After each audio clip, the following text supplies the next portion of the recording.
Nietzsche. God is dead. Peterson. God is back.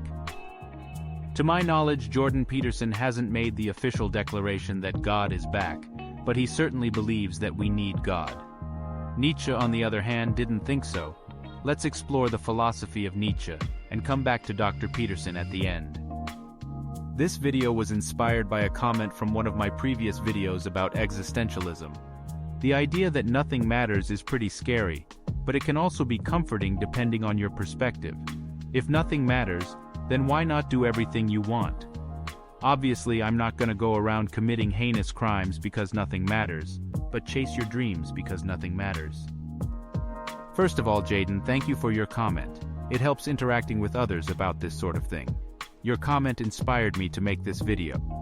To use this as a jumping-off point, Jaden's insight is very Nietzschean. Nietzsche often gets labeled as a nihilist, somebody who sees this whole thing, this life, as meaningless. It's a label with a highly negative connotation. But Nietzsche wasn't a nihilist. He was a positive nihilist, which is entirely different. Just as Jaden ended his comment with, "Chase your dreams because nothing matters," Nietzsche would have said the same thing with an emphasis on chase your dreams, and he would have added, because what matters to them doesn't matter to you. We still thrill to Nietzsche because he reminds us that nothing matters to all of us, except that we all have the same central calling, the heroic. Nietzsche knew the world is a theater for heroism, that this central calling is the only thing we all share, and that somebody else's heroism is simply not good enough to be your heroism. Nietzsche said, "He who has a why to live can bear almost any how." Nietzsche essentially said, find your why, find your heroism. So why is Nietzsche labeled a nihilist? Nietzsche is sometimes labeled a nihilist because of his rejection of traditional values and his critique of the dominant morality of his time. The pundits read Nietzsche's message as, well, if what mattered doesn't matter anymore, then nothing matters. This is slander by the powers that be. See, man is constantly in a low-key civil war between biology and theology. Otto Rank concluded, man is a theological being, not a biological one. We seem inherently pulled to put our faith in something larger than our biological selves. Anytime there are hybrid energies, where two opposing views exist at the same time, there is a furious release. This is true in chemistry, culture, and in personal matters. Nietzsche benefited from living in a culture when this civil war between biological and theological man was at peak violence. This hybridizing reaction between biology and theology gave Nietzsche an especially favorable opportunity to notice their structural components and properties. His conclusion was that God is dead. Nietzsche is famous for declaring the end of the war, for allowing the mainstream to think God is dead. The thing is, biology versus theology is not a war where one side can win and the other side surrenders. Biology and theology are a paradox within mankind that cannot be won or reconciled within culture. For Nietzsche to confidently declare the war over was a ballsy move. Oscar Pfister explains why he wasn't as confident. And then, with the exception of the wretched crocodile, they all died out. You will object that man is equipped with mind, which gives him the right to think about and believe in his future. Now there is certainly something special about mind, so little is known about it and its relation to nature. I personally have a vast respect for mind, but has nature?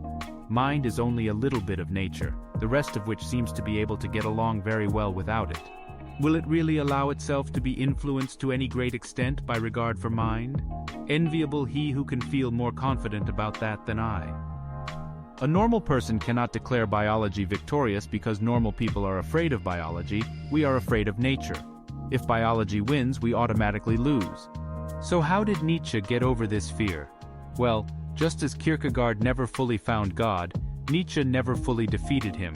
But more importantly, Nietzsche did defeat God's imitators. Nietzsche believed that traditional values, including religious and moral values, were no longer viable in modern society, and that they had become obstacles to human potential and flourishing.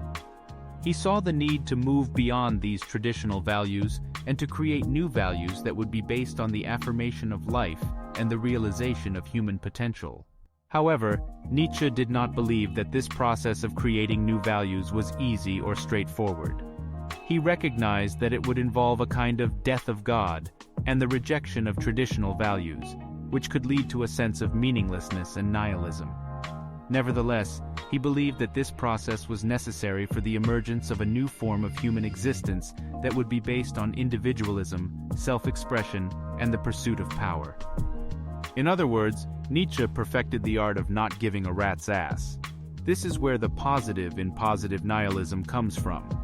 He said if you're going to have an illusion, make the illusion your own.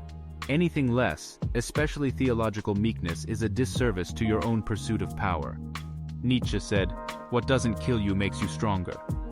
Stare life in the face, bring it on, deal with death later. Now is the time to live, to chase your dreams. Whatever anyone else is doing is a reaction to their fear of life. Not living your life full to your hilt is not good enough. You must strive to become Übermensch. Take the biological reality and use death to live a more full life. Nietzsche warned of the confident gurus who said they found nirvana or solved the paradox, that these non-duality external authorities are BS. Like Kierkegaard, Nietzsche didn't do things halfway. Kierkegaard challenged us to be an either-or people, where you either believe in God or you don't. Kierkegaard chose theological cosmic heroism 100%, saying, if you are to have individual conviction, make sure it's as a knight of faith who lives in faith, who has given over the meaning of life to his creator, and who lives centered on the energies of his maker. Nietzsche chose biological earthly heroism 100%. If you were to have spirituality, Nietzsche challenged you to make sure that it affirmed life rather than denied it. God answers to you. Even though both men knew complete and total closure was an impossible ideal, they still took a stance. They both called for taking personal responsibility, to make a choice. Sounds like a pretty positive and meaningful message to me. Fast forward to Jordan Peterson, who attempts to answer the paradox by mixing theology into our present-day scientific biological culture. He seems to be saying you can have your journey to Übermensch. For example, you begin by cleaning your room. But to put the integrity and honor in mensch, you need to recognize the need for theological belief. To live life 100%, you need to recognize your earthly heroism and cosmic heroism, the God within you, and of a spiritual other. He's not the first to see both sides at the same time, after all. The great scientific world-shaker Newton was the same man who always carried the Bible under his arm. The theological versus biological civil war wages on as it will for eternity. What do you think? Do you think Nietzsche was right to deny the theological instinct? Do you think we can live while fully recognizing both sides of the paradox like Jordan Peterson proposes? Thank you for watching. I hope this view of Nietzsche inspires you to do your own thinking about the real questions and how you personally answer them.